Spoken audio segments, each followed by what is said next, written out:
And here we go. All right. High Button listeners, I appreciate you once again for tuning in. Probably one of the most anticipated, I'm sorry to put the pressure on them, but probably one of the most anticipated podcasts we have done in a while. Quake Matthews, I would like to welcome you, sir. Hello. Thank you for having me. Is this good? Is this good distance from the mic? Yeah, that's good distance for the mic. I'm going to point it towards you so you can even see your audio levels going up and down right there. Beautiful. Beautiful. The guy is, oh, it's not even going with it. Oh, well, I trust you. Anyways, you know, I don't even know where to start. I could talk to you for days on days about your life. You know, you live the dream. You don't have a job. You're a rapper. You're doing what you do for a career, and less than maybe 5% of people that live in this world get to say that. Most of them work a 9 to 5, and they don't get to follow their dreams and do what they want. You, sir, are a person that gets to do that. Do you take that for granted, or do you know how fortunate and lucky you are? I mean, I do think I am fortunate and lucky and blessed, but I don't look at it as I'm a person who gets to do that. Like, I think anyone can do that if they choose to make that decision, you know, and realize that how hard it is and how much work it literally takes to do it. And it's not all like the phrasing you described it to be as. Yes, it is great. You get to travel, you get to do things, but there's a lot of hard, there's a lot of hard times, and you have no boss telling you get up and get to work. You have nowhere to be, so it's kind of hard sometimes to even force yourself to get up and work. But I mean, yeah, at the end of the day, I am thankful for everything I've gotten to this point and the life I'm able to live. And but we're not even close to done yet. But yeah, I'm blessed, man. That's a great, well, yeah. Probably from the perspective that I'm looking at, because I still work a 9 to 5. So when I look at someone like you and I see you traveling and I see you working, it's just like, man, that guy, you're doing it. And I feel a lot of people feel that way. You're doing it too, man. I've been watching the High Button. I've been following it. You guys, your last episode is, what was this? 3,000 downloads. We're up there. We're up there. Make some noise for that. Thank you very much. I appreciate that. Clap for yourself. What was that from? LD? Yeah. Yeah, man. Thank you very much. I appreciate that. Yeah, man. So, okay, so I don't even want to start with like what you've been up to recently. I want to start back, like let's go. We're going back. Let's go back. Okay. Because that's how I like to work. I like to start from the bottom and then work all the way to left to right. Left to right, exactly. Just like how you read. So before rap, before absolutely anything, you're Mad Arab, growing up in Fairview. Yes. Give me some hobbies, give me some friendship stories, give me some school, some teachers. So what was your life like before rap really took over your life? So before that, my dream was NHL. I think my first dream was NHL for sure. And I started skating at 2 years old. My dad made a rink in our backyard. He was one of them dedicated hockey rink parents who would get up at 2:30 in the morning, set an alarm, and go out and flood the rink. He could flood it all through the night so that we could skate on it. So yeah, man, he put me on skates at 2 years old, and I remember learning how to skate, like vague memories. Yeah. Pushing a chair around on the backyard, and then eventually you grow old enough to put the stick in your hand.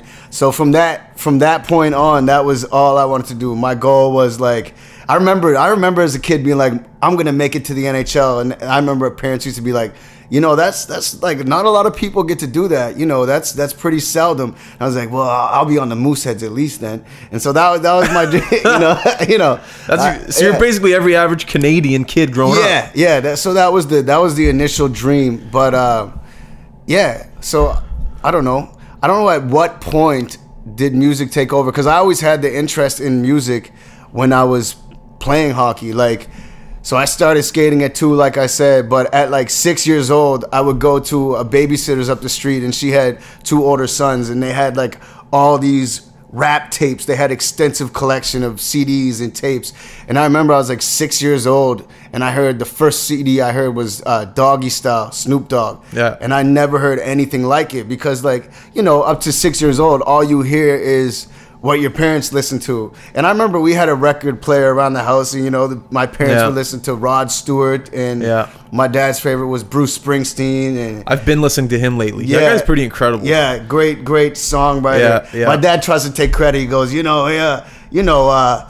I always used to tell you, Bruce Springsteen's as big as he is because of his lyrics. Like, you gotta have lyrics. And then he saw, when I was at the Junos, he saw that clip of Maestro saying, this guy got lyrics. This guy got lyrics. And my dad texted me, it was like 2 days ago. He's like, who always told you? You need lyrics. You need lyrics in this business. So my dad definitely takes credit for the lyrics, but I don't know. That's hilarious. Yeah, that's a great answer. Talking about your dad and the babysitting and all that stuff, and it all equaled out to where you are now. I actually want to talk about your parents right now. Yeah. How proud are they of you? Like, when you were at the Metro Center the other day, or Scotiabank Center, there was a picture of you at like the KOD sign in the back. Like, yeah, that must, like, how do your parents react to this? How do they take it? Oh man, I think my dad probably might be one of the proudest guys in the world. That's all anyone, whenever I see someone like, I saw your dad, he's so proud of you. But yeah, but that's my dad's, character type. Like, he's a social butterfly. He wants to talk to everybody. So like, I'm sure he goes and talks to, have you heard of Quake? I'm sure he brings it up in conversation. I'm sure he brings it up every person he talks to. My mom is definitely proud, but she is the more like reserved, reserved person. And she's definitely just, I just know she's proud of me, and she's sacrificed a lot for me to do this, countless. So yeah, they're both definitely proud, probably express it in different ways, but yeah, definitely both proud, man. So it's a blessing to have two parents that support what you're doing. Absolutely. I know, because especially in the creative industry, it's a risk going into it, and when parents don't see progress and things like that, there can definitely be some doubt that creeps up into their mind. But I think with your skill set, it showed at an early age. I remember watching you do those battles in the parking lot. Like, who was that? The first one. It's a I remember that. That was the Elements League. Casper, I lost that battle. Actually. Did you? Yeah. Anyways, I just remember. I didn't know. I knew who you were through Tommy, but I didn't know of you. You were so young back then. And I remember just looking at your skill set of being able to do what you were doing with rhyming words and just going aggressively towards this guy. I was just like, this guy, I don't know what he's doing in life, but if he keeps doing this, he's going to somehow figure it out. I don't know. I can't even describe it about you. There was like an aura about you, or not an aura. What's the word I'm looking for? I don't know. Like, it must be hard to hear this. It's hard to talk about yourself. Yeah, I get it. Yeah, I don't know. I mean, I would describe it not so much the aura, but maybe like a bright gold light that surrounds me. No, what the fuck are you talking about? You're not. Yeah, okay, sure. We'll give it that to you. Yeah, no, I'm just joking. I would say it's just passion, man. Like, I always had a passion for anything I've done, and I don't know. I almost obsess about it. Like, I think I might have a touch of OCD or something, because like whenever I want to do something, like, I actually obsess about it, and I'm so competitive. I'm so competitive as a person. Like, I can't lose. Like, I could play basketball right now with like my 15-year-old little cousin and block the shit out of him. And I don't want to lose. I don't want to lose at tic-tac-toe. I don't want to lose at any drinking game. So like, just that I don't know, that determination and killer instinct. I guess that's what it was. I remember playing basketball with you 2 summers ago, and was it an argument? Did we get? There was. Well, you were drenched in sweat. There was 2 points to like win the game. There was like a foul, or it wasn't a foul. Something happened.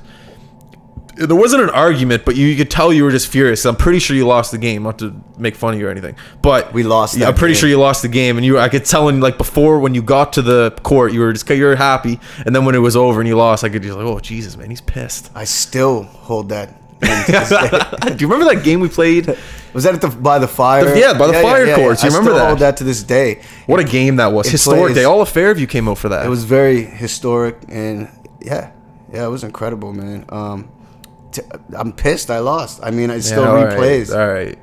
You're not that pissed. I am. All right. I'll give it to you. All right. Okay, so let's moving on. So let's go. For every hockey player, there's a moment in their life where they go, wait a second, I'm pretty good at this. When you're going home from a game and your dad looks at you and like, hey, Justin, you played pretty well. You might want to start taking this seriously.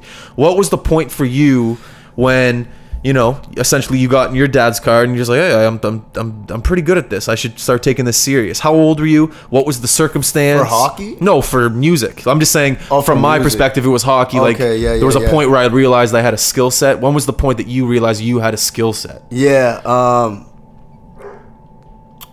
I don't know. Okay, this is one. I was probably like 14 years old. That's young. maybe 15. Okay. And it was like a rap battle downtown Halifax at the Marquee Club. And it was a cash prize of $500.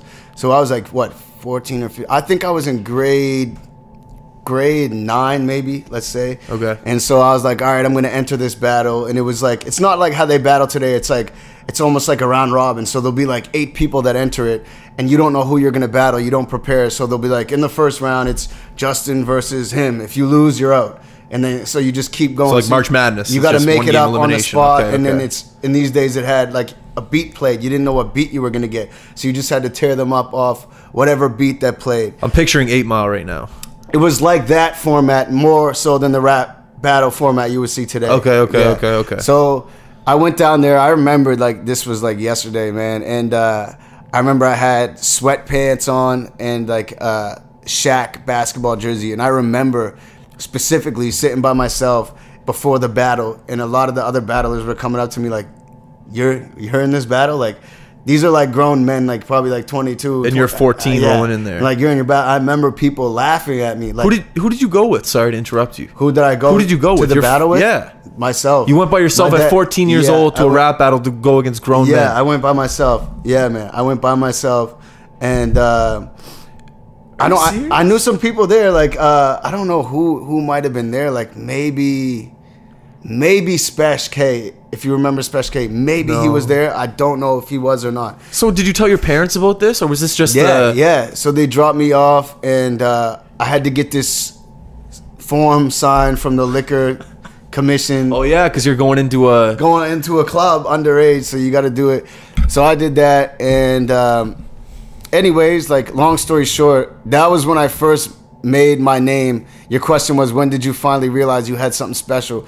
So I ended up winning. Like, I beat everyone I faced, and I ended up winning in the end. And like, the crowd was going crazy. Like, who the fuck is this? Like, this was like when I first met Ghetto Child. That's such like a Vinny D at the time. So Corey Wrights, now his name is. Yeah. But Vinny D, like, they were all coming up to me like this is the first. Everyone was like, and this is like, you know, this is at the Marquee. Like, I'm one of the only few white battlers at the time. It's not like it is today. Yeah. Like, this is like on Goddardson Street. And so I don't know. I came with something different, and I don't know what it was, but I just had something that night, and I ended up facing off with Littles, my boy Littles. I know Littles the General. Yeah, Littles, man, amazing dude. But yeah, that was the first time I met him too. And yeah, so my dad came to pick me up after the thing. Yeah. And you were like, your question was, when did you first get in the car? And he's like, all right. So yeah, he came to pick me up after the thing, and I got in the car, and he's like, how'd you do? And I pulled out $500 cash. I was like, I won. He's like, what the fuck? You won? I was like, yeah, I won. And he was just, that was like, how do I not know this story, man? That was the moment when he was just like, okay, like, this is crazy. Like, how did this happen? And yeah, I just remember that, man. And like, it was such a hostile environment, and I wasn't drinking at the time. It's crazy because like, I went through a long point, and still kind of where it's like I have to like drink to get on stage, you know, to conquer certain like state. Like, I was sober back then, and like, it's a very hostile environment, like threatening, like menacing, like people. Early 2000s. Yeah, it's a very threatening environment. So yeah, I don't know how. I used to have the video on this old computer I had, and I don't know where it is, man. I wish I could find that in one of your videos. I wish I could find this video, but yeah, that was definitely the first time. I still have. I got $500, and I got this pair of boxing gloves for the like, I don't know, for the fucking prize or whatever. The boxing gloves came with the $500. They came with the $500. Yeah, so I still got the boxing gloves down in my basement, and I'm pretty sure they were signed and penned by like the guy who put it on. Was he a boxer? No. It was called Freestyle Fight Club. Oh, I get it. So they had the boxing, yeah. But yeah, I remember back then, like, there was a bodyguard too, like it got hostile. Like, there's a bodyguard, a big dude who stood in front of or in the middle of both battlers at the time, and like, man, there were some of those battles that ended in like fights, and like, I remember watching some of All those kinds of videos shit, on man. YouTube. I don't know if it's similar to what you did, but this is. I remember watching one. There was one in like New York, and they were in like a gym, and there was a fight after. Remember that one? Yeah, that's And it's funny. The only reason I know any of these videos is because of you. Yeah, that's Math Hoffa versus I think Dos. That's a famous one. Click clack boom, turn your dome to a stadium. Yeah. Sure, I don't even know. You don't know. All of my hip hop education, like real hip hop education, I think comes from you and Tom, and just sitting in your basement watching videos that I never would have seen before ever. Some of the things that you showed me online from what was one video you showed me that was just absolutely crazy, and I'll never forget it. It was something, I think it was like a Biggie Smalls rap or a freestyle when he was like 18 on the corner of Brooklyn. Before he was even blown up, something like that. That's a famous one. Yeah, he's right in front of the store, the bodega. Yeah. And like they put that in the movie too. I don't know if you remember. They did. I remember seeing it. I'm like, yeah. They put that clip. Yeah. There was other ones too. You showed me ones with like Meek Mill when he was, but you showed me videos of Meek Mill before he's Meek Mill now. Because I remember being in 2010, maybe 9, early, like, you know, and just being like, watch out for this guy. I give that credit to, you know how you say I showed you. I give that credit for, as far as new guys, for me to Dickie, man. Like Dickie knows. Dickie always knew like the new guy before it was gonna happen. Like I remember I was in grade 10 math with him. He's 2 years older than me, so I don't know how the fuck he was still in grade 10 math. But, yeah. You definitely make fun of him. But we were in the same class, grade 10 math. Okay. And I remember he had this countdown on the whiteboard, and it was like the Game album, debut album drops, and he had this countdown from like way far. It was like his first album? Yeah. So it was like the Game album drops in 99 days, and every day he would go 98 days, and like this is before I'm like who is this guy? Yeah. And then like, you know, Dickie, he just knew, and then he's like, watch, this guy's gonna be huge. And then when the album came out, and obviously everyone heard that first album, the documentary classic, but it was like Dickie's the guy that finds all these guys who are gonna be the next thing before anyone knows about them, and he always shows everybody. So yeah, he was always that guy. He should look into getting into like management or talent scouting or something like that if he knows. Yeah, I don't know, and it's much harder back then too, because like there's not like, now you kind of know when someone blows up overnight. It's like, yeah, you could see their Instagram is starting to pop off, or they have a viral video. You could track everybody's every step now. Oh, but back then it was just kind of like buzzing, like word of mouth, and like, so I don't know how he knew some of that shit that he did back then, but yeah. That's interesting. Yeah. I actually want to ask you a question. Oh, first of all, do you think if you come back here, do you think Dickie would ever come? Yeah. He'd come on? I think he would. Because I know you two have stories for days. Yeah, fuck. I could have told him to come tonight, but it's all I know. good. I didn't even think about it. Yeah. I'm sorry. Yeah, it's all good. But when you come back, I'd love to have him on. Honestly, I would just shut up and I'd let you two ramble on for 2 hours. Like, that would be hilarious. Yeah, man. Yeah, no, Dickie's the fucking man. That guy knows how to show hospitality. Yeah, man. He's everywhere, like, it's funny because like everywhere we ever go, or like anything like that, like if I bring him around people, or like people in the rap business or whatever, he's always the most memorable guy. Like he'll steal the show. He'll steal the show from me, because like I'm like the more reserved, like quiet. You know what I mean? I'm not right like that, but like there's people, like I brought him on trips where I had to do shows in like Amsterdam and like to Toronto and different places, and people still message me about Dickie to this day, like, yo, where's Dickie? Or like, yo, did you see Dickie's latest Instagram video? Or like popular rappers and stuff like that. Like people, you know what I mean? It's like, he's just always been that guy, man, memorable. So. And Dickie's the type of guy that stuff like that would never get to his head. He's like, whatever. Yeah. Dickie would never let anything like that get to his head. We're giving Dickie a little bit too much. All right, sorry. Probably going to maybe it would go to his head. Yeah, then. it's going to his head. I remember he came over once and he started cooking steak on the barbecue. I was like, who is this guy? He walks in. Remember when my parents went to L.A.? Yo, what happened? Oh, yeah. My parents went out to L.A. and I had the house to myself. And Quake and Dickie and all my friends came over. And Dickie came in. Yeah. What? Quake. You were like Quake and Dickie. Yeah, sorry. And you. Sorry. I just want I'm talking to the listeners. Oh, okay. Anyways, and he's like, hey, who wants steak? And he just pulled out a bunch of steaks and started lighting them up on the barbecue. I was like, good for you, man. He's a chef, man. This guy's a good chef. Anyway, I don't want to start. I don't want to. Didn't you get in trouble or something? Well, yeah. I can't talk about this. Yeah. I know why. Yeah, I know why. Do you know why? The throw. We can't talk about it right now. No, but the person that got you in trouble, we don't want to really get it. Yeah. Well, yeah. Well, she didn't get me in trouble. She but actually helped it. Yeah, yeah. Because a chair broke and she helped me fix it. God. Yeah.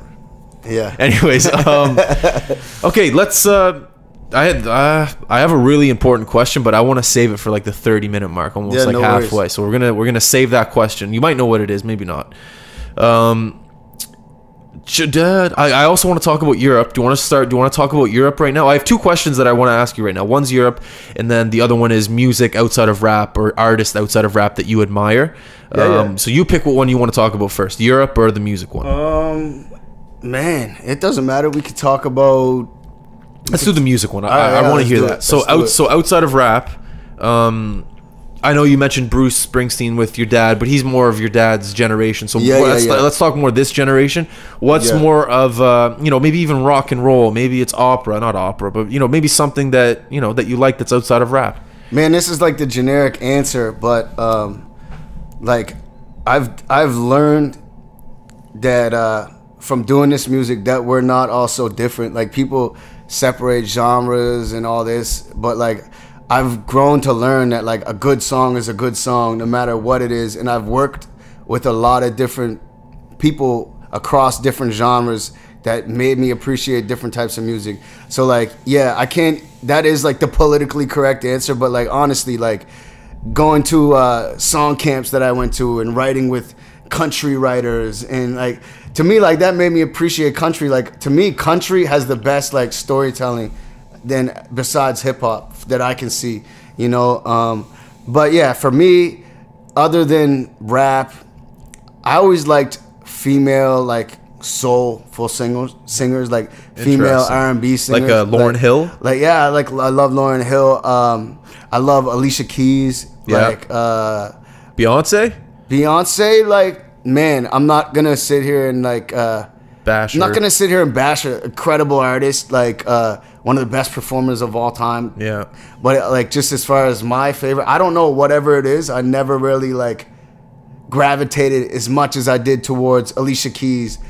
I don't know. I always like the simplistic stuff. Like I love Adele. Like I like the people that just stand there or sit down and play the piano and sing, which I'm sure acoustic. Beyonce is more than capable of doing. But like all the big hoopla and all that stuff, like to me, I kind of just like, I like the coffee house vibe. Like just like, all right, here's your mic, you sing, or you know what I mean? Yeah. So I tend to go towards more like Alicia Keys, Adele. Man, there's so many. Like I love Alanis Morissette. That's like one of my secret favorites. I don't think it's a secret. I talked about it, but like I guess what is it called? Guilty pleasure. Yeah, but it's not really. I don't have guilty. No, there's no such thing. Yeah, I don't feel guilty about it. But yeah, just some shit that you would not expect me to like. Yeah. I feel the same way when you said all the hoopla with Beyonce. I feel the exact same way. Sorry to change the subject a little bit, but towards movies. When movies have all the action and the blow up and the big Scarface, but the big action. I love a small budget, nice $2 million movie with a great story. Because you know what that does? Do you know why you like that? Why? Because it really proves the material. You know what I mean? It proves the story. It proves the story. And just what I said, a good song is a good song. It proves the song. It proves the singer. Saying, yeah. You know what I mean? It's not like, like I went to that show last night. There was fucking white tigers hanging from the rafters in cages. And like, it's like, no, like I went and I saw somebody sit there and fucking sing an incredible song and with an amazing voice and kill it. Yeah. Like, I think that's like almost like Jerry Seinfeld's comedy style. Like it's just like, you know what I mean? Like it is what it is. It's plain comedy, clean comedy. It's clean comedy, they call it. Yeah. So I think and that's not to take a shot at Beyonce, because we definitely need artists like that to push everything forward in performance, like Michael Jackson, performance wise, like that is incredible. So we definitely need people to push boundaries and make the biggest cinematic productions. But just as far as what I look for, like personally, is not always the case. But okay. Yeah. No, it's a good answer. I like how you didn't give the political answer. Yeah. And you just All right, well, let's talk about Europe. I've been to Europe as well. This was you went there to work, and you had a tour, and you performed, and you've been to Amsterdam before too. But where were you just before? You were just back from somewhere. Man, this was my 4th time to Europe, I think. 4th time? Yeah. Okay, well, let's talk. Well, just ramble on about Europe. Essentially, I want to know what you've done over there, artists that you've worked with. I know you shot a video over there with Dickie, you said. Yeah, we shot a video in Amsterdam over there. You Ain't Me. You could check it out on YouTube. That was probably like 2-3 years ago now. Yeah, I remember it. Yeah, man. But Europe is an incredible experience, man. And every country is different. So like, and each of my trips have been different. Like one time I went over there with Dickie. And, you know, this past time, my mom just retired, so I went over there with my mom. So it's like... That's cool. You could see that me and Dickie's sightseeing or attractions or whatever is going to be different than what I do with my mom. But it's like, I got to see it all, man. And I think the biggest thing is just seeing different parts of the world and seeing different cultures and seeing that there's shit out there besides your little box. Because sometimes it's easy to feel, especially in this city, I find...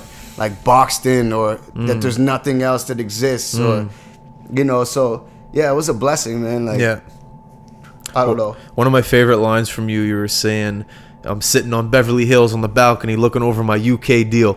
You remember what was? Did I say it correctly? Yeah, yeah. What do you like the glamorous shit? I don't like the glamorous shit. I just pictured it in my head. When you said that, I was like, I can picture Quake sitting on a balcony in Beverly Hills looking over a UK deal. No, you just painted it well. No, that's cool, man, because that's literally my main goal, is to like paint pictures. Yeah, my favorite rapper, Nas. That's the reason why I always fuck with his music like over anyone else, because like you can sit there and listen to it and close your eyes and you can see the story happening, like, you know, every detail. Like he's saying lipstick marks on the beer can, and you know, he said little like New York pizza burning the top of your mouth. Yeah, I remember that. Yeah. Like the burn the like he's good. So just like those little things that make you see something, that's always what I try to do. So yeah, for you to say that, that's cool, man.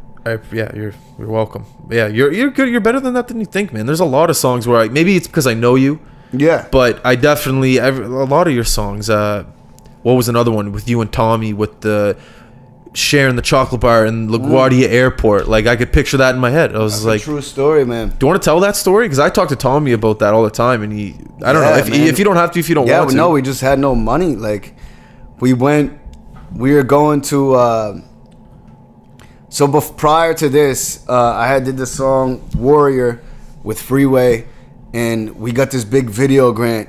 Like it's called Much Fact. I think it's ending now, but it used to have these big grants, and they used to give you like 20 grand to shoot a professional video. Like, so we had like the Citadel Hill rented off. I remember blocked this. off. I remember this for this, and then we had like a Navy ship rented out. And anyway, the video's out now still, but we were supposed to have Freeway come do his verse in the video, and then like when we were there to pick him up from the airport, the air customs wouldn't let him through.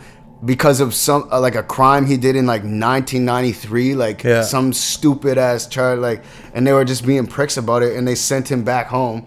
And so I get to the shoot, I'm like, he's not here, like what are we supposed to do? And then the video director tells me like, you need another verse, so like just do another verse and we'll just shoot the video with just you.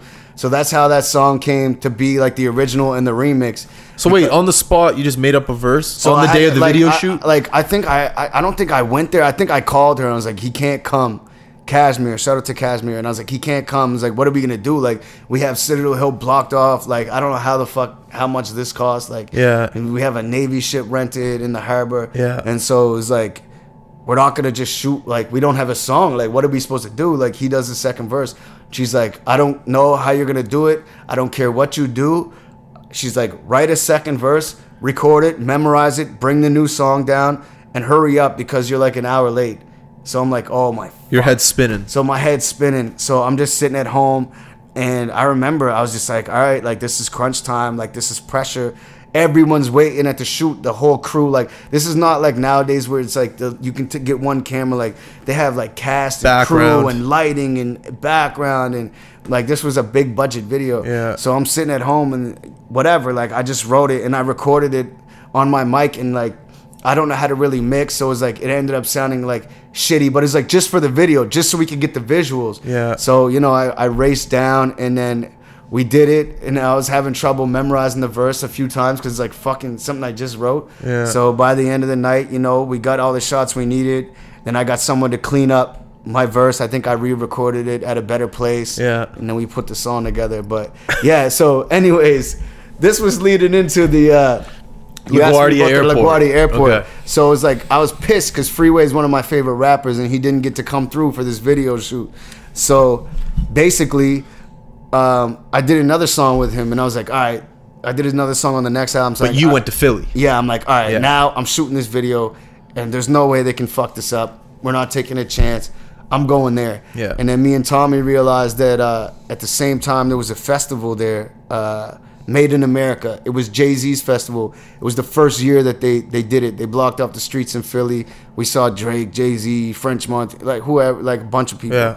So anyways, yeah, that was the first time. And so, you know, we went out there and we didn't have much money, and it was, you know, the hustle. The video cost was, you know who shot the video actually? White Trash Tyler? White Trash Tyler. Yeah, Shout out man. to White Trash Tyler. White Trash That's my- Tyler. And Cam, Jacob, my best friend is Jacob. Okay. Cam Smith as well. He shot it too, man. Those guys, Good incredible. people. Amazing trip. I met, well, I didn't meet White Trash Tyler out there, but I met a couple of his friends out in LA, Grant Ketty and Matty Bo. I heard that podcast you did. Yeah, That was really dope. nice guys. Grant's the man, and Yeah. Matty. You met Matty too? I met Matty too. Matty's They're the out man there. too. Yeah, Really yeah. nice people. Yeah, man.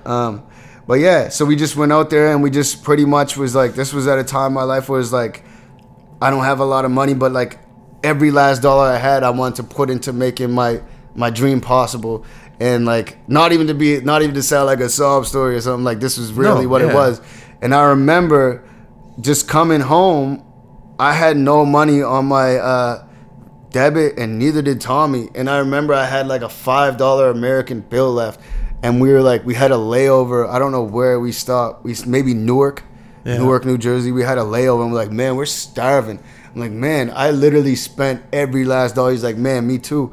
And then like I was like, I got this $5, and it was like a $3 like Hershey's chocolate bar. I was like, man, you want to just split this for like split it? Yeah. So that line you're talking about, me and Tommy. It was LaGuardia Airport. Me and Tommy splitting chocolate bar. bar. It was New York, so it wasn't Newark. Yeah. LaGuardia Airport. Me and whatever it said. Yeah. So that was actually true, man. And then we split the like it was such a cool end to an incredible trip. It was like, look at all the shit we just been through. Like, And this is the chocolate bar that represents it. Jay-Z brought out Freeway.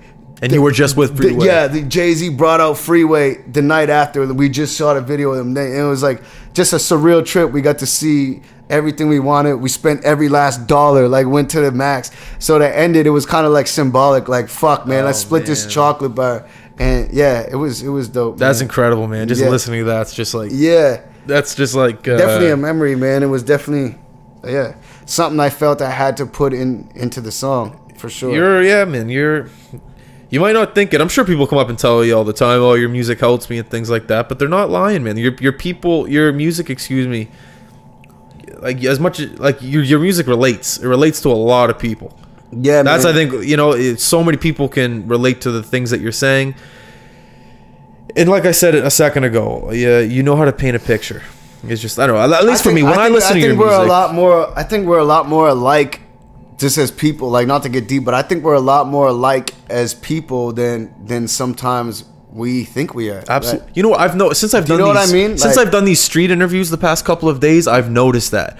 Yeah. My personality is more an introvert, just like you, but I've kind of had to overcome that and try to do these street interviews. Yeah. And I've noticed as soon as I approach these people and I start talking to them, I'm like, wait a second, you're just like me. They are.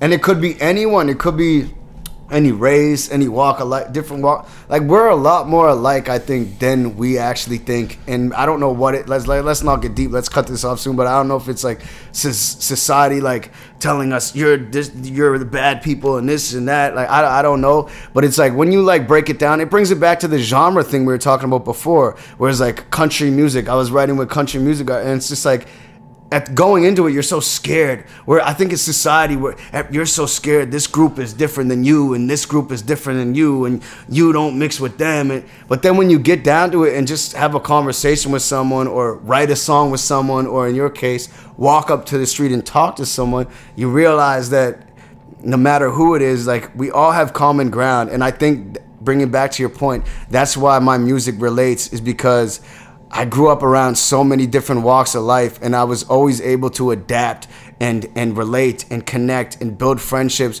with so many different people that I put that into my music, and there's always a common ground, you know, no matter what walk of life you are, and I think that's what it is. I totally agree. Yeah. I think that's a big problem with the world right now. Yeah. People just aren't. Anyways, you're like you just said. I don't want to talk about it. It's a funny show. Yeah, let's sorry. get off it. Get a little political we can put a little, you know, a little political issue in there. All right, so I'm gonna get to my big. Let's hold on. Let me flip it. You see that Curb Your Enthusiasm when Leon's like, you got to go to the job, and you flip it. Oh yeah, of course. You start asking the question. One of the most famous television episodes of all time. All right, I want to flip it on you.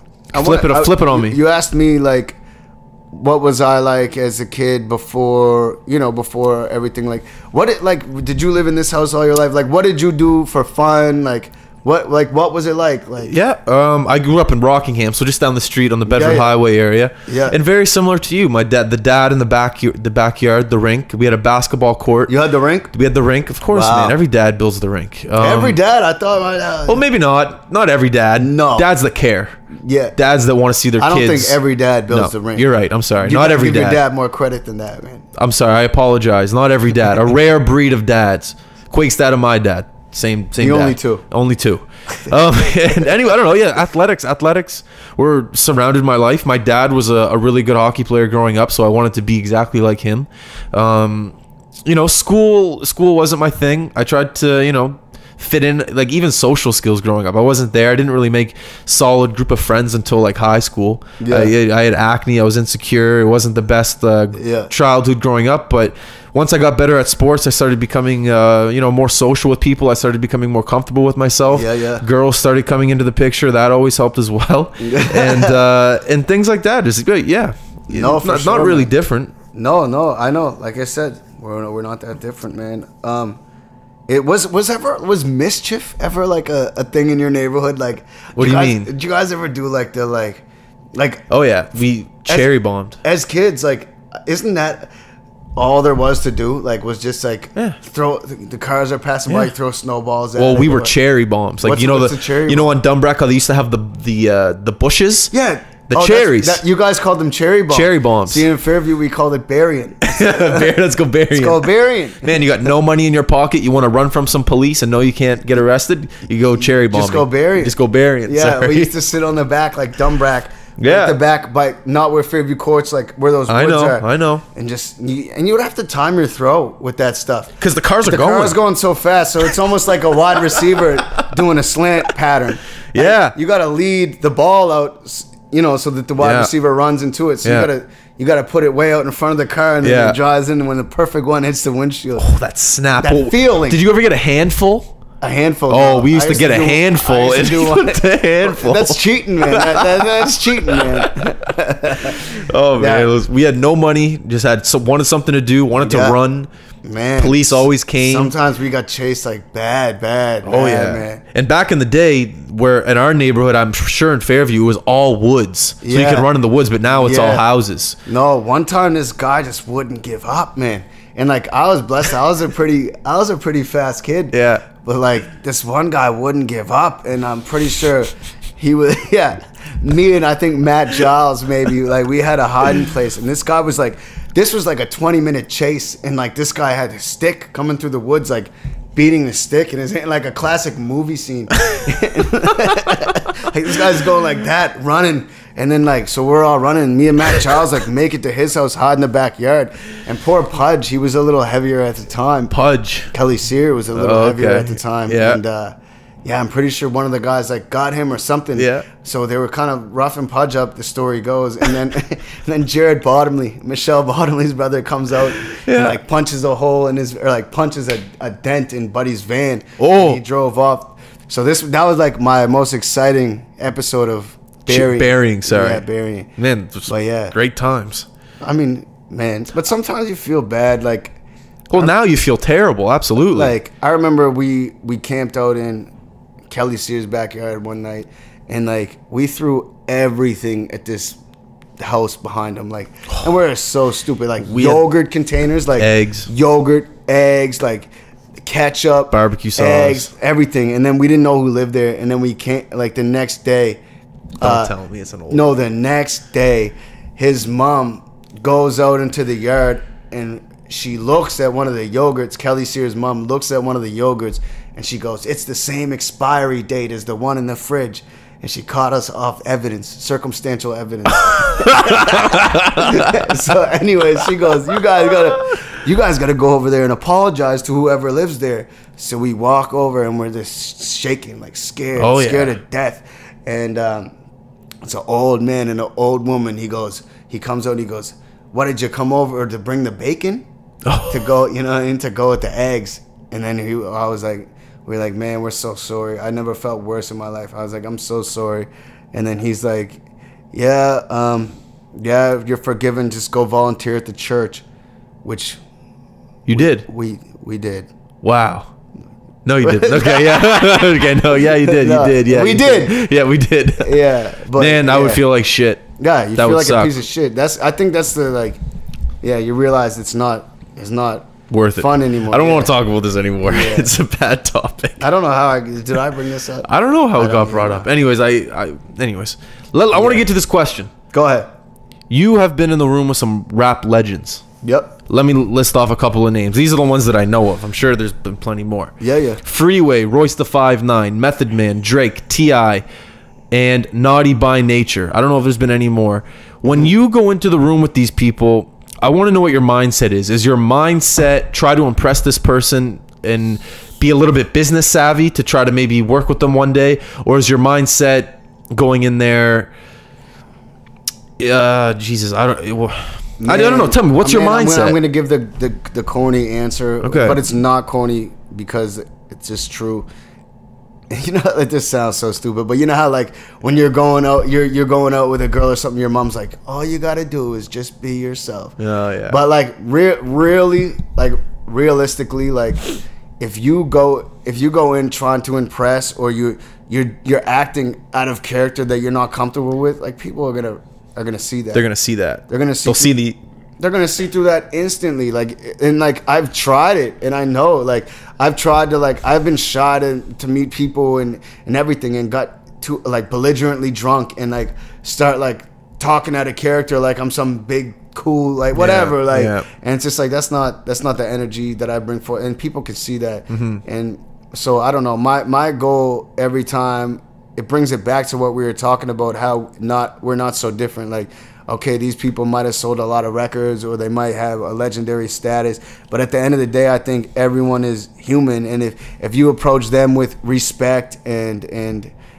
they're gonna like you, give you their time of day. They're gonna gravitate towards you, and it always helps me in those situations with rappers is that I have an extensive knowledge on hip hop, so it's like, so you're able to start an educated conversation. That's happened to me plenty of times where I'll like, we'll be talking about something, then I'll say some random fact, because I am literally a rap nerd. Like, I know are a rap nerd. Lot of so I'll say some like random fact, and they'll be like, "How did you know that?" Or like, so I'll say something more than the average person would just say. But I don't think there's any like, I don't know. You just be yourself and just, if you click, you click. Well, I want to talk about, like, one of my favorite rappers out of that list was Drake. And he did that famous video when he gave you the shout out during Pat Stay's interview, which was incredible. Did you ever end up talking to him that night? Did anything come about that? If you don't mind, I'd like to know what you guys talked about. Yeah, we I think my first question was, because I remember we were sitting, it was me and Pat's friend Sam, shout out to Sam. We had a chord of something, and we were sitting in the back row, and this was like a long press conference. Like, it went like, probably like, I don't know, it felt like 2 hours. It was like every battler was talking to each other, and like, by the end of it, me and Sam were just like drinking this chord, and like, by the end, we're like, all right, like, it's cool, Drake's there in the front row, like, we saw it, like, let's go try to find something to do, or I don't know, like, just getting restless, I guess. And then it was like the last question of the night, because you can even see it in the video. Bishop Brigante goes, "All right, we're taking one more question for the night. It's from Drake." So I'm like getting ready to leave anyways. And then like, so I just hear, and then he turns around, and when he said that, I was just like, that just took me by surprise. Like, I hadn't seen him in the room before that, and the last time I saw him before that, it was like iffy, as if to like, because I gained a lot of weight and I had my head shaved bald at the time, and I had like a goatee, like this a piece of shit. So he didn't recognize me at the time. Yeah. So at this time, I'm just like, oh shit, he's probably not gonna know me or know I'm here or whatever.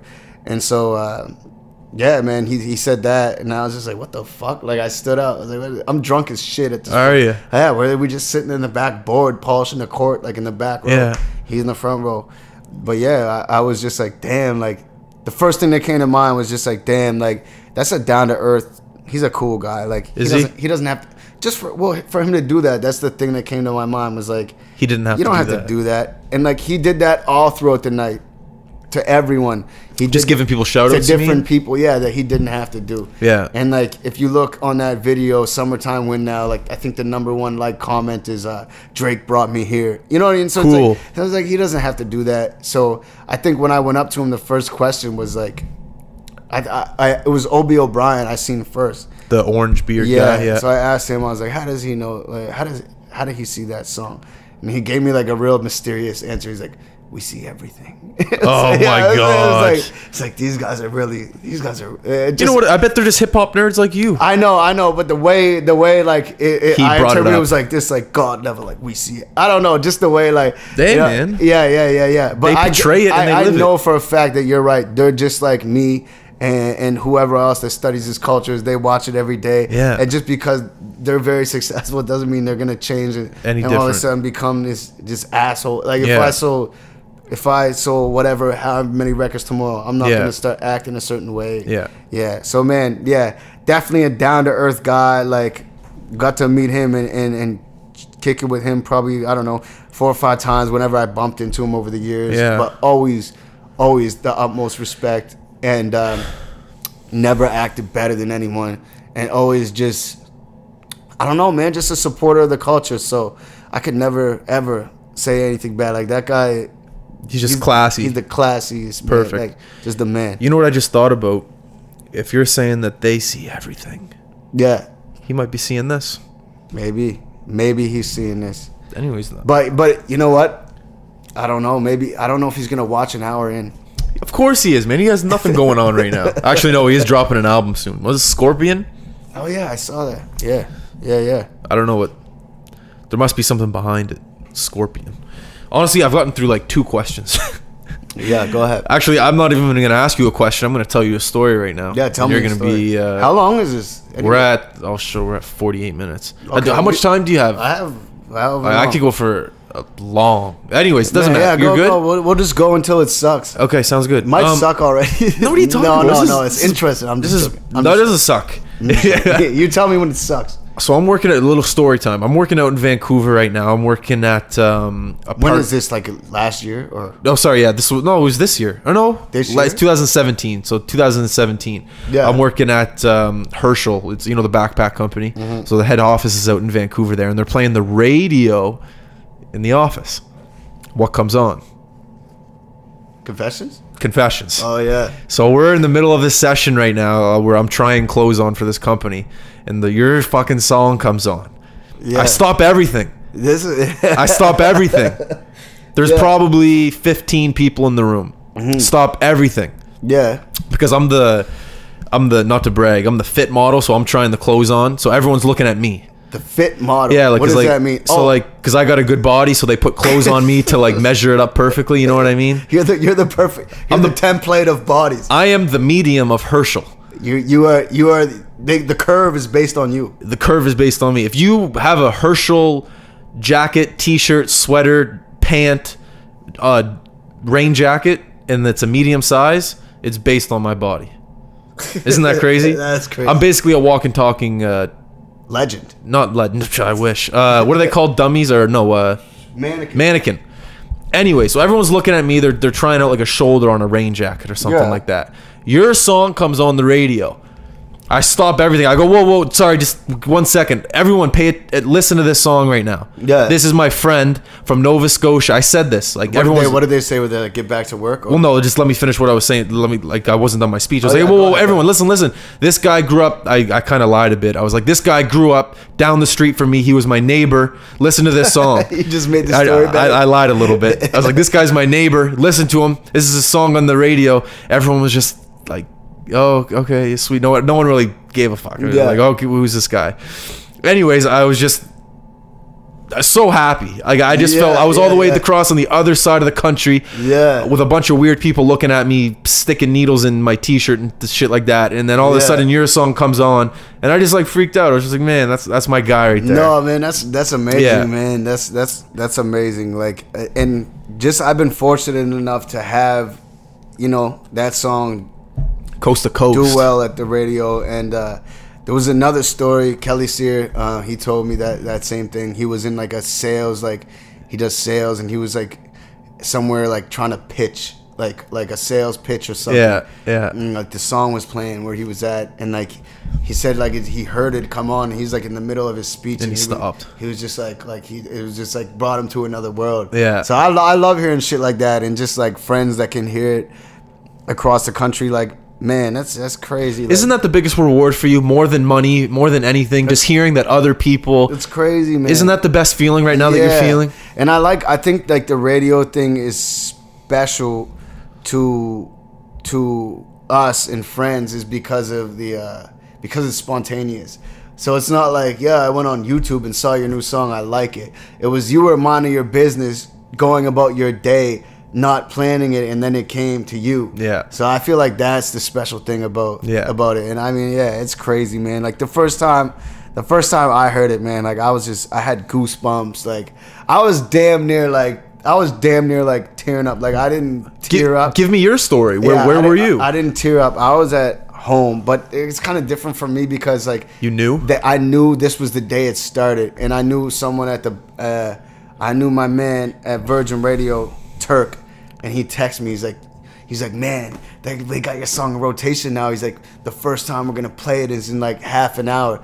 So I just put the radio on or whatever, and like it just was like up next, whatever. It had that thing, and then it came through, and I just like stood up and like, man, I just had goosebumps, and I was like on the verge of like, damn, like just like, you know, a moment where it's like after you work so hard, like god damn it, like 15 years, like. And then finally you hear this shit. Like it was just like that moment. Like I don't know. I can't describe it. I know. I don't know the feeling, but it's just like I can imagine it. Yeah. Like I don't know. Were you by yourself? Yeah. That's I was by myself, man. My girlfriend called me. Like I remember she called me because she heard it too, and she called me. And when she called me right after the song, like. I had to I was trying to be cool, and I was like trying to speed up the conversation because I was literally trying not to cry. So like I was like, no, I don't blame you. She's like, how do you? She's like, how? And she's like, oh, is that good? I'm like, oh yeah. I'm like, yeah, it was good. Yeah, I'll just call you back. And then I cut it short, and I was just like walking around my house, like pacing, man. And I don't know. But then every other time after that, it's like it went away. What do you mean? Like every time after I heard it after that initial feeling went away. Your mindset was like back to work. Is that what you're saying? It was just like that special like moment, like, you know, like I don't know, like how can I describe it in an analogy? Like I'm not married, but maybe like at your wedding you say I do, and then that feeling when you say I do, you're not gonna feel the same feeling when you watch the wedding video back on TV and say for the second time or third time. You know what I mean? So when I heard the song on the radio the second time and the third time, it's kind of like, all right, cool, they're playing it now. I see what you're saying. But that first time was like, oh my God, like this is, you know. It's the holy feeling. Yeah. Like an out-of-body experience. And then it wears, it just gets less and less after a while. Then it gets to the point where I'm at now. It's like, I need another one. Yeah. You know? It's back like, to work. Yeah. I feel like it's like I feel like it's comparable to drugs because it's like, I agree. You know what I mean? You get that initial first high, and then it's like you come down. It's like I need to get back up there. It sounds like you love being involved in the fight. It sounds like you like being in the mud. It sounds like you love being in the atmosphere where it isn't glory, it isn't all shiny, it isn't all Beverly Hills, Hollywood. I feel like you love being in your mom's basement with that microphone and just like going to work. Like I feel like that's where you're most happy. I don't know, man. It's difficult. Sometimes I am, sometimes I'm not. Sometimes it feels like a job, and you have to remind yourself that you should have fun. Yeah. Like Dickie wrote it on my wall right above my mic, just big letters on pencil. What do you put? Letter B, pencil. Have fun. Because it was like, you just had to remind yourself, because like sometimes it feels like a job, and I'm like, man, I hate everything. I can't do nothing. But yeah, speaking of what you said, Loving the Mud, that's the whole album, what it was about. Celebrate the struggle. Like, Love the Mud, yeah. The struggling is the best part of the story. Isn't it? Like, if I came on your show right now and said, yeah, we were up in Beverly Hills sitting on a fucking thing, drinking a $50,000 bottle of wine, whatever. What story's cooler? That? To me, the story that's cool is me and Tommy had no money, and we were in LaGuardia Airport, and after we just had the time of our lives, we split a fucking chocolate bar for supper. Yeah. Like, to me, like, I love that shit. Because you have something to work towards. You have adventures ahead of you. Yeah. If you're in Beverly Hills on a balcony drinking a $50 bottle of champagne, what are you doing the next day? The same thing. You have nothing to work towards. We're working towards something right now. How much fun is that? Man, knowing that tomorrow there's going to be something else that's going to be maybe 10 times better. That's literally the truest, man. My mom always used to tell me that. It's like, people, like, everybody wants it all, but then when you want it all, like, one of the most important things in life, or the best parts of life, is looking forward to something. And then when you have literally everything, like, that's why a lot of these rich kids are depressed. They go fucking crazy. Because it's like, I can fly to Italy for lunch and eat a slice of pizza, come back. I can call up whatever girl. I can do whatever I want. So then, like, okay, that's going to have a novelty for the first little bit. But then when that wears off, if you're not happy as a person, like, what are you going to do? Like, it's the fight, man. It's the fight. Yeah. I'm a huge believer in a yin and a yang in this world. If you work and you can rest, you have to be able to work to enjoy rest. If I'm sitting tonight, let's say I wake up this morning and I do absolutely nothing, and then I sit and have 2 beer and watch the hockey game, I'm not thinking about the hockey game. I'm thinking about, you were a lazy fuck today, Justin. What did you actually do? But the fact that after this podcast, I can sit and watch the hockey game and be satisfied knowing that I put work in, knowing that I had a conversation with you, that I did the mic interviews today in the streets. Like, it's that feeling in your head. It's a reward. Yeah. But it's a little reward. The same reward, I'm telling you right now, comes from me sitting here watching a goddamn hockey game, from me flying to Italy, eating a slice of pizza, or eating in an expensive restaurant. If I do no work towards going to Italy and sitting in a restaurant, I'm not enjoying it. There's something about it. It's the context. It's the same game. If you did nothing today and you were lazy, it's the same game going to be on a screen.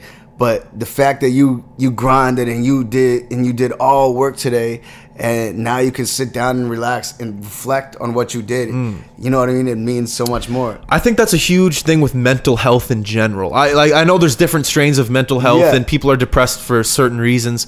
But especially for me, whenever I get in a funk, it's because I was lazy that day, not being productive. Yeah, it's just the mindset of being, you're a piece of shit. What have you done? Yeah, that's my, if there's anything that ever creeps in, it's that. And I'm sure it's, mental health is not a thing anymore. People have it. It's an actual disease. But if there's anything that relates to anyone else, I hope it's that. It's just yin and yang. Social media, man, is absolutely. It's tons of liars on there. I'll try to break down this really quick. What I thought was interesting. I was drinking the other night at Dickie's mom's, and my buddy Shane. I don't know if you know Shane. I don't know. But he told me, like, Shane is like one of the smartest guys I know. Like straight up. Street smart or math smart? Every smart. Every type of smart. Street smart. Like grew up the hardest ever. Let's get him on the podcast then. Street smart, but like just like about the world and about humans. He's woke. Like this guy, the most woke ever. Like this guy's went 16 days without eating, like mentally, to see what it would bring him. He's done, like, I don't want to put his business out there. I don't know if he wants me to say shit, but like he's done like celibacy like things, and like this guy is like really, really. What's his name? Sorry, Shane. Can you say his last name? Walker. Shane Walker. Yeah, like this guy is like just, you know what I mean? Like, he lives in Halifax. Yeah, he lives here now. Actually, his woman is in California, so he goes there like 2 months. Cool. And stuff like that at a time. But like this guy we grew up with, man. But what he told me, and like this shit blew my mind. It was like back in the day. He's like, So we would go hunt for our food, right? No, like I'm not. Just check this out. Like the man would go hunt for your food, and when you hunt that and you bring that back to your family, he goes, dopamine is released in your brain because he's like, you're proud of something you did. You're very proud, like you accomplished something. And now he told me with social media, now you could just post a picture and then you get all these likes and you see all these results, and the dopamine's released in your brain, but without you having to actually do anything anymore. So it's like back then, it's like the dopamine would be released in your brain as a result of you working hard and working towards something you wanted. But now we get it as an instant hit. I see what you're saying. Because of social media, I could just post a picture from my bed eating nachos, and you get 10,000 likes. And it's like, oh, I feel like I did. Your brain is telling you like you did something, like it's releasing those chemicals that you would get from a reward. You know what I mean? But you didn't do anything. Yeah. So, and I think that is a high in itself that people chase. I'd love to get this guy on if he's still here. Man, I'd love to talk to this guy. I think he would definitely come on, man. Yeah. You know him well? Like man. That's my guy. Sounds I good. grew up with him. Like he lives. When he's here, he stays with Dickie's mom. Like he's Yeah, man. Speaking of, I don't know if this is true, but when in one of your songs you said we tore my best friend's place into a bachelor's heaven. Was that his place? Yeah, was that Dickie? I knew it was Dickie. I was saying, next time I was with you, I was like, I gotta ask you that. Mrs. C's. Those original lyrics were different, and I had everyone's names in it and stuff like that. And then someone told me, take it out. Someone just told me, don't put all the names in it. And so I did that. Yeah. Because not even because anyone would mind, but like it's gonna be relatable to other people that you don't say names. Yeah. So that's what I did. But Fairview Flows is probably my favorite song by you. It's hard to pick one, but like well, like I just said, when you paint a picture, I think Fairview Flows you paint, especially with. I'm thinking about shooting a video for that this summer, man. You'd have to do that right. Because that's a song that touches a lot of people. So you'd have to make sure like the director like really understands your vision. I know. I'm sure you do. I know. But yeah, man. And I don't even want to talk about it because it's too touchy. We'll get too far into that. Do you think everyone is a creative person? Even the accountant that sits at a 9-to-5 job. Do you think every single person has a creative ability? Or do you think that there's people that are born creatives and born X's and O's type people? That's a good question. But what is creativity? Isn't creativity... Creativity is a text message. Hey, how you doing? Putting a little flair on a text message. That's creative. I'm going to answer my own question. I think it's like, okay, like you said, the accountant sitting at a job. But when the accountant faces a problem or the boss is like, these numbers aren't right, or we have to get these numbers to work, or it's not going to work, or isn't it? Couldn't you say it's creativity finding a solution to a problem? That's why you I have agree. to get creative about it. Like, or times when you don't have enough. Like I remember when we used to have these mics and we didn't have these pop filters. It was like, okay, let's get creative, solve a problem. We'll get the coat hanger and you put pantyhose on. Like, isn't that solving a problem? That's like creative. So I think anything like that's solving a problem or making something out of something that wasn't there before, out of nothing, essentially, I think is creative. Yeah. But yeah, maybe not everyone's gonna be a music artist or be able to draw a mural or whatever. But I think I think we all have the ability to, be in a situation and be able to, and there be a problem or whatever, and then be able to solve it and use ingenuity to solve it. I think I think we're creative. I agree, absolutely. Everyone's born a creative. Yeah, I think so. How bad do you want to be interviewed by Nardwar? Oh man, so bad, bro.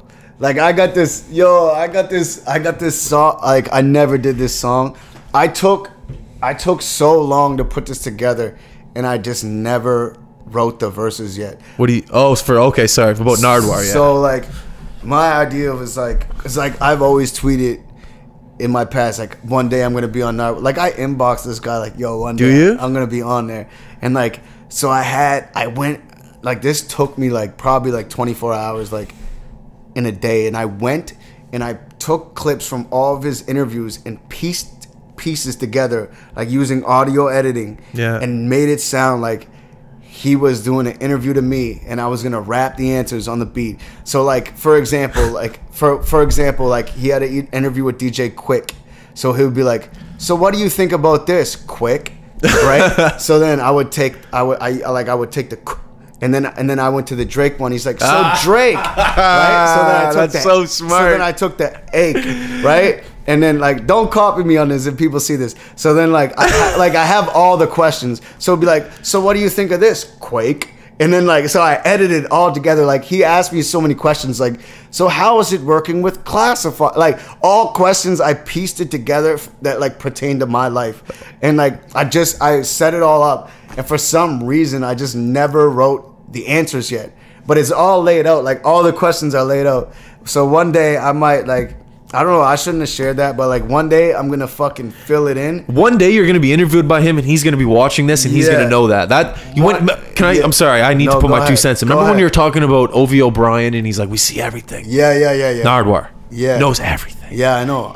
Do you ever wonder who works for his? It's him. It must be him. Who else would put that amount of research in? You know Nardwuar's calling people's moms up. Like how? You know that, right? You know he's calling people. He's calling Kendrick Lamar's parents and being like, "Hey, what did Kendrick have for breakfast every morning?" How does he find? And please don't tell him that I asked you this. He is doing. He has to. The research, the amount of research You don't that think guy he has a team? He must have a team. Maybe he does have a team, but they better be dedicated, just like that man is dedicated. Because that guy, he's the greatest. Like, I don't know. People might not agree. To me, he's the greatest interviewer of all time. That goes without saying. That goes without saying. At least, I don't know if there's anyone else. Like, who else in the interview? Like, have you seen that's great? Like, there is a few. Like, Cabby is good. Well, no. Well, yeah. Yeah, no, man. With sports, maybe. Cabby with Kobe and all those shit he had with Kobe. Like, yeah. But that's like, a different interview. Isn't Cabby more light and fluffy? I guess Nardwuar is too. It doesn't matter what style. Like maybe your interview's serious. Like maybe we could say Larry King is one of the greatest. Yeah, I see what you're saying. I see what you're saying. It's hard to judge someone on style, but it's like just the best at their craft. Like, but yeah, I just think when I see the people that Nardwuar is interviewing and their reactions, that blows my. When I see Nas being brought out of. Who I'm not saying Nas is pretending to be anyone. He is who he is. No, but when you're brought out of that element, Nas is a very chill, mellow, a very chill guy. Yeah. And when you get brought out of that, on a rare occasion, like by some nerdy white guy, flustered in a way, flustered in a way. I remember, did you see DJ Khaled's one? He's like, oh, your aunt or someone. He said, has this shoe store. He's like, man, we gotta. We can't be talking about that. He's talking about how he like worked at Foot Locker or something. Yeah. I'm telling you, anyone that's listening right now, if you have not watched Nardwuar, how does he spell it? Nardwuar. I'm not gonna try to pronounce the human serviette. He's the best interviewer of all time. Time. I'm gonna recommend a couple ones. Nas, watch Pharrell, the first one, and then watch. Pharrell gets his mind blown. No, Pharrell. It's not even Pharrell. It's NERD. NERD. Sorry, NERD. Watch that one. Then Quake just said DJ Khaled. Watch that one as well, and also watch the Jay-Z one. Is good. But I feel like he didn't have enough time. Exactly. But the lead up to it is good because Pharrell hooked that interview up. I like when he's like, he called me like 20, like, an interview. Like, what? Like, yeah. Lil Wayne's was good too. Yeah. He had a lot of research about New Orleans. I like when I don't like when people don't get him though. Like when people like, you ever see people be like a little rude, like the Migos was kind of a little rude. Yeah. To him. Like, I don't like that.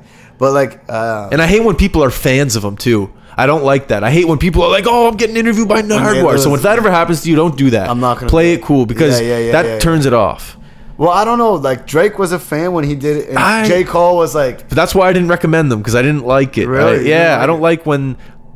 I don't know. I just feel it turns it off. I like when I see the guest surprised. I love it. I guess it's ruined for you because you can't be surprised. But he might know things about you that. Yeah, he might say some crazy. shit. He might say some crazy shit. Because I guess that did happen to Drake. That I could be saying something that's not accurate. Yeah, Drake was definitely surprised. Yeah, man, it's crazy what he brings up. Man, I remember him. Do you remember him? I mean, you might be too young.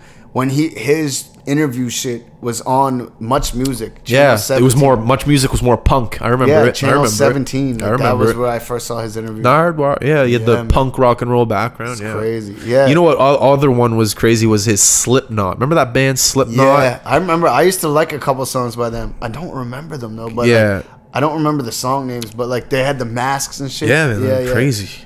Yeah. How do you feel about that? Actually, I don't want to talk about that. But anyways, Nardwuar, crazy interviewer. Yeah. Recommend it. Incredible. Jesus, man. Getting all worked up here.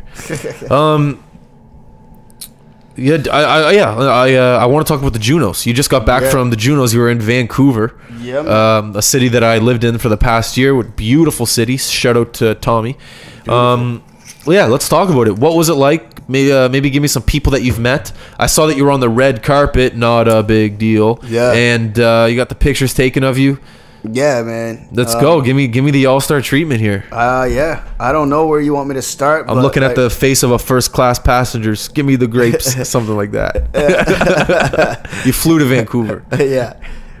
I was in the back row. But no, I don't know. Like the Vancouver trip, I always I say to myself it's so funny because like when we went to the Junos, like those 2 nights, the weekend, I got to stay at like the Park Hotel. Like it was. Is that a nice? I don't even know. Right by the casino, like the casino. Oh, the new one. You stayed in that hotel? Beautiful, like the casino is nice there. Beautiful, right? Like so, it was like, and then like for the next 2 weeks, like I slept on like a couch like the size of this. Like, Tommy's apartment. It's like fucking 10 people in like a 2-bedroom. Yeah. But it's like and like what I don't know, equally as great times. Like that's the thing. So it's just back to what we were talking about. That's what we were talking about. Equally as fucking awesome times. So like, yeah, man, the Junos were great. I never got to walk on a red carpet before. Yeah, you did. Oh yeah, I thought you said you didn't. For the Juno red carpet, like I never got to do that. Man, that was cool, man. It was dope that Maestro was behind me because that helped a lot of stuff. Yeah. He was kind of enticing media outlets to, you know, I saw the interview to me and stuff like that.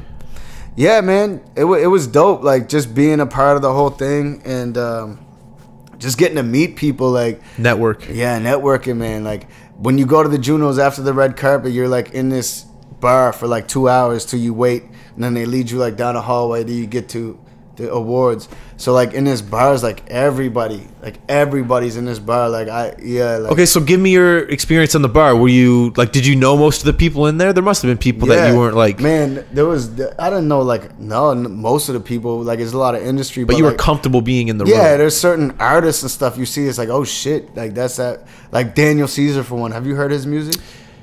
The guy with the braids. Daniel Caesar? Yeah, I've heard of him. I met him that night, and like that guy is like incredible. So that was definitely dope to me. You had a conversation with the guy. Yeah, just brief, like what's up, man? How you doing? Yeah. He knew who you were. No, he didn't know who I was. I got introduced through a friend of mine, Royce. He manages Jesse Reyes. Do you know? Yeah. Okay, cool. Him and my dude Byron, they manage Jesse Reyes. But cool. They were all sitting at a table, and like I'm a big fan of both of their music. You know? I met Jesse Reyes before in London. Yeah. But it was cool to meet Daniel Caesar, and like man, there's so many other people like just crazy. I don't know, just a crazy vibe, man. Like there's so many flashbacks in my head right now that I'm just trying to see what would be the best one. But I mean, honestly, like the best part of that trip was seeing friends that I never saw in a long time. Yeah. You know, Tommy, Anton, Trevor, Kyle. Yeah. Like that was the best part. Well, what did you think about the city of Vancouver? Did you like the actual city, the layout of it, the water, the buildings? The crazy thing is like I only got to see this city, like everything on the last day I was there, because like the first day I was just at the first part at the Junos, I was just at the Park Hotel. Okay. So it was like, yeah, we traveled around, get something to eat, like, you know what I mean? But it was cool. But then like after that, I was just at Tommy's, where it was like, all right, I'm gonna walk to Snackland. They're all at work every day. Snackland. I'm sitting, but yeah, you remember Snackland? Yeah, I remember Snackland. Snackland. Called Munchies Land. It should be the pop called. selection they have is insane. The fridge, yeah. Yeah, but I mean, it's beautiful architecture. Rains a lot though. Very rainy. You need a rain jacket. Herschel sells a lot of rain jackets. Different people than here, I find. Very posh. Nice people, but just kind of a little stuck just up. Different here than from here. Yeah. But what else was I going to say about Vancouver? Yeah, the last day we got to see, like, we went to, like, I guess it would be the waterfront. I don't know. Yeah, well, there's so much waterfront. We were just drinking all day, but, like, I was like, holy shit, there was palm trees and shit. I was like, I didn't know there was palm trees in Canada. Yeah, me neither. I had no idea. Yeah. So that was cool. It was like a boardwalk. I don't know, people walking. It's like a bigger Halifax, plus palm trees. Yeah. And more money. Yeah. People are hipper. It's very hipster there. Very hipster there. Yeah. But no, that's good, man. I'm glad you enjoyed it. No, it was cool, man. I feel like I could have said more about that, but I don't know. Okay. I've always wanted to not always, I guess just recently, I wanted to ask you about your video shoot in St. Lucia for the Lonely video. And there was a guy in the video, he had like braids on, and I heard a rumor that like in order to shoot where you shot, you needed like his permission or something. Is that true? Nah. No? Okay, well, who was the guy in the braids then? The guy with the long dreadlocks? Yeah, that was you know Yogi the producer? Yeah. So his brother Nate Infinite, shout out to Nate, man, like he's like the mayor, like in this neighborhood, Ans-le-Ray, it's called. In St. Lucia. Yeah, and he's not like the real mayor, but like this guy might as well be the mayor. Like everyone knows this dude. Yeah. Like, so when we came through there, like he just showed us the most hospitality. Yeah. Walking us through, like introduced us to everyone. And I think the first night we came there, we shot, or we did some music and stuff. And so I was like, holy shit, like this is dope. Can we come back and do the video? And he's like, yeah, no problem. So yeah, the guy with the long dreads was his name is Marcus. He was Marcus, Yogi and Nate's cousin, reggae singer, very dope as well. Cool. But yeah, yeah, man, like that was just a whole other world to me. Like, St. Lucia. Yeah, like just like one of the best times of my life. Yeah. But it was just like seeing different things. Also, it just makes you think. Like I don't know, man. It's Different way of living. It's crazy, man. Like you can't box yourself in. Like when you're driving home, like you see, like you have your pet dog here tonight when you walk in. Shout out to Levi. Yeah, shout out to Levi. When you drive home in St. Lucia, there's like I counted one night, like you'll see like just 30 wild dogs. Like they all just like run in front of the car. They're like raccoons. Really? Like, they just run around everywhere, and I never seen that in my life. Like, and like just like stray dogs. Just dogs running around. Like they just run around. That's such a cultural thing, like crazy, cultural difference. like dogs, like they don't belong to anyone. Like so, Levi's spoiled as fuck, is what you're saying. Levi is spoiled, man.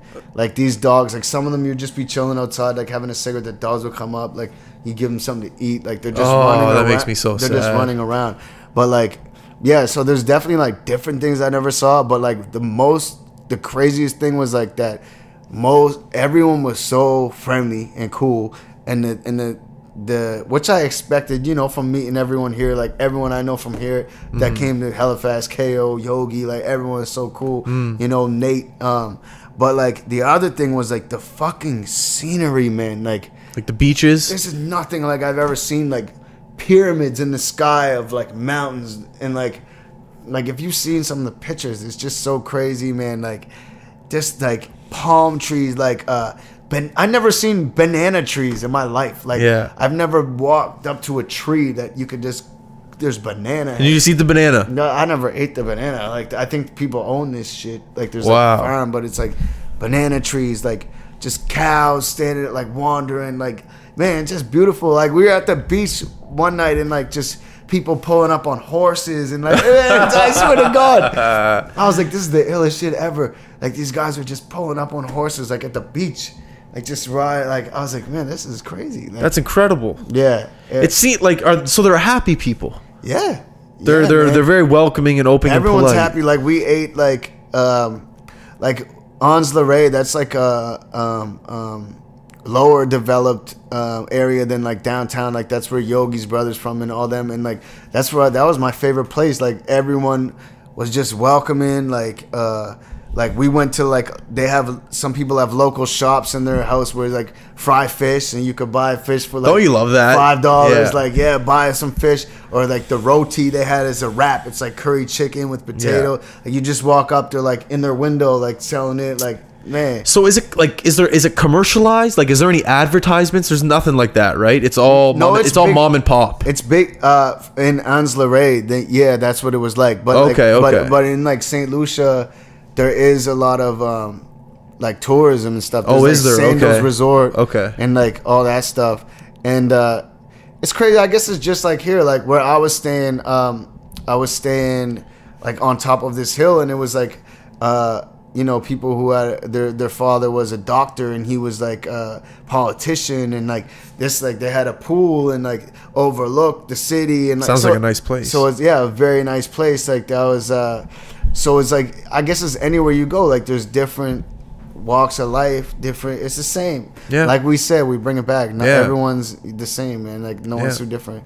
Yeah. But yeah, man, it was definitely like one of the funnest times of my life, man. Like your drinks, your drinks, you can just take it from a bar. Like I go get a double rum and coke, I can take it out of that bar. Like the bars are almost like outside. There's just like a roof. I love that. So you just walk down the street. I can go to the next bar with my rum and coke. I can walk around buzzed up. I can sit in the car in the passenger seat and drink on the way. Like no one cares. What a beautiful lifestyle. Yeah, it's amazing, man. Like good food, good people. Yeah, man, it was incredible. Yeah. Wicked. The mosquitoes killed me, man. I don't know why. How pissed out mosquito. I don't know why. Oh, just thinking about a mosquito. Like no one else they bothered. Like I don't know. Oh, just you. It was well, like probably because your skin or foreign- something, maybe. the foreign blood or Yeah, the something. I foreign don't know. blood. Yeah, but yeah, that was a good time, man, for sure. I don't want to get deeper, but I want to ask you about something because I've been a little bit curious because I'm kind of going through something similar myself. Yeah, no worries. I don't want to say that I've observed you, but I've seen you in social situations where there's a lot of people around you and people approach you. Don't deny it. People come up to you and talk to you, and I'm sure there's a lot of not opportunity, but I'm sure that there's things that people come up to you and I don't know how to word this because like I don't think people want to come up to you and use you, but I think that there's people that come up to you and just want to gain something from their self from you. So over these years, I think you said 15 years you've been doing what you do. How do you politely almost say no? Do you know what I mean? How do you go through the journey that you're going through and not try to offend anyone, but at the same time try to have your career in mind and don't want to ruin your own reputation and politely say no? Like, do you know what I'm trying to ask you? Yeah, well, you know what I mean? Yeah. Like I think you can feel it when I think a tip for anyone out there trying to do business or in this industry is like literally the best relationships and everything starts happening when it's built off of genuine friendship. And a lot of people don't want to take that time to get to know somebody. A lot of people just like, oh, can you do this for me now? And you can weed those people out. And it's as simple as either being like, yeah, well, I'm working on my own thing right now. I don't have time or whatever. That's what I usually say. I do it in a polite way or whatever. But it's like, there's a lot of people out there just trying to get it. But it's like, I've learned in this business, like everything is built on like a friendship or a bond. So it's like I've gone down to I've learned this at like conferences I went to. Like I go to A3C in Atlanta, and you go to A3C in Atlanta, you walk through the hotel lobby of like the main like part of the conference. Everyone CD, take my CD, get this, do this. Like everyone, there's so many. That's not how it starts. Everyone tries to do that. The best connections I made was like going outside for a cigarette and smoking and being like, hey, what do you do, man? Like, oh, cool, yeah. And then I've kept in touch with people that way, like just off a when it's genuine, when you're human, when it's genuine.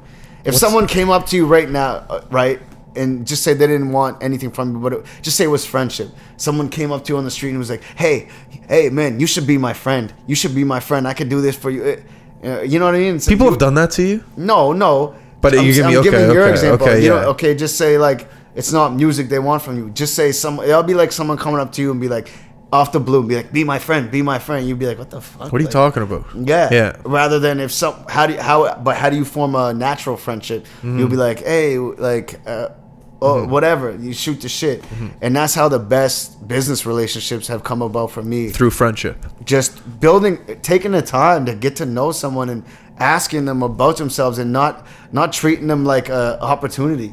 Like when you treat people like an opportunity, like when you come up to someone who's like, hey man, I have this whole idea, like you could benefit from it. That's the worst one.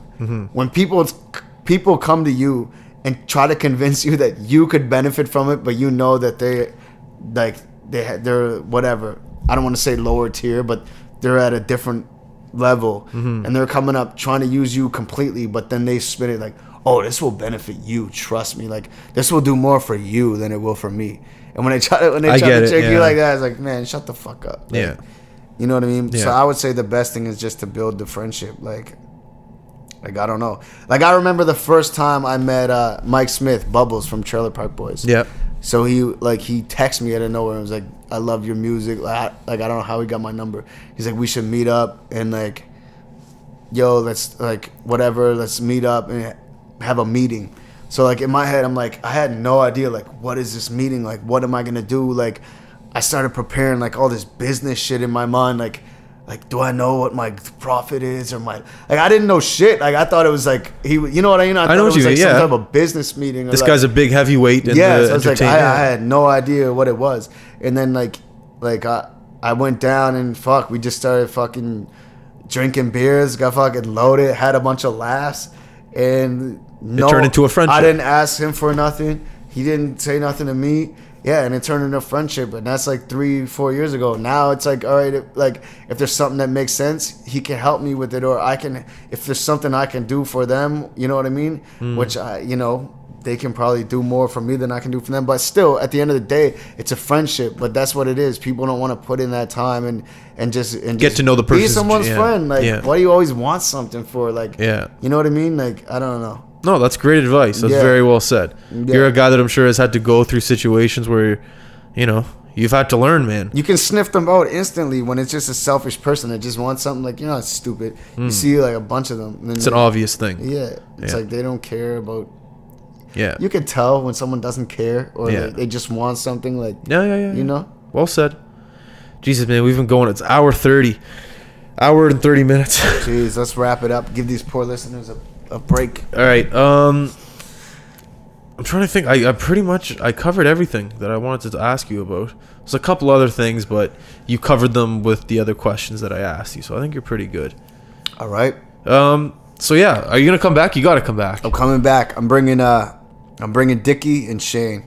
Ooh, we got 4 mics. Do you? Yeah. You have another mic? I got the other mics right back there. Oh man, Let's do it. That. I might just sit and watch that one. No, you got to join because I don't know them as well as you do. You're the segue. Exactly. Yeah. All right, well, listeners, I appreciate you.